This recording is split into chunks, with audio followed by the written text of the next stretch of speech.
জন্য আসছি। জি, আসসালামু আলাইকুম। এখন বাচ্চাদের কিছু কথা বলতে পারি। যাই হোক, ওকে বলেন।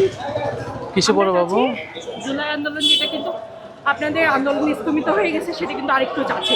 হাদি ভাইয়ের বিচার না হওয়া পর্যন্ত আমি কিন্তু মাঠ ছাড়বো। অবশ্যই। হাদি ভাইয়ের বিচার চাই। আপনাদের বিপ্লবের আন্দোলনের একজন উনি অগ্রগতি ছিল, মানে আমি জানি ওনার এক একটা ওয়ার্ড যেন বিচ্ছিন্ন ছিল আমার জন্য।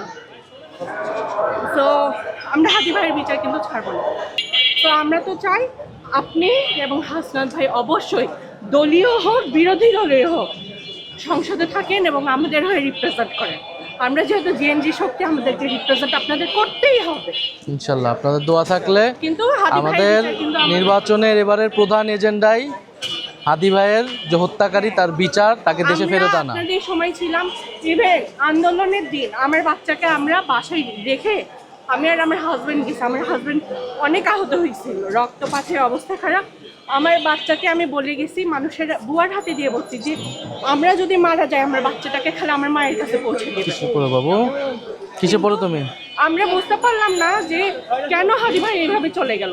এবং আপনার কাছে আরেকটা রিকোয়েস্ট, আপনি একটু প্রোটেকশন নিয়ে চলবেন, কারণ আমরা চাই না আপনাদের মতো বিধাকে আমরা বাংলাদেশ থেকে হারাই দিই। না আপা, আমরা আপনাদের চাই দোয়া আপনারা ভালোবাসা please থাকলে থাকবেন, আমাদের রিপ্রেজেন্ট করবেন, আমাদের দেশকে রিপ্রেজেন্ট করবেন। আপনি হাসনাত ভাইয়ের মতো মানুষ আমাদের বাংলাদেশে খুব দরকার। আমরা হাদি ভাইকে অলরেডি লস করে ফেলছি, যেটার আসলে কোনোভাবেই পূরণ হয় না।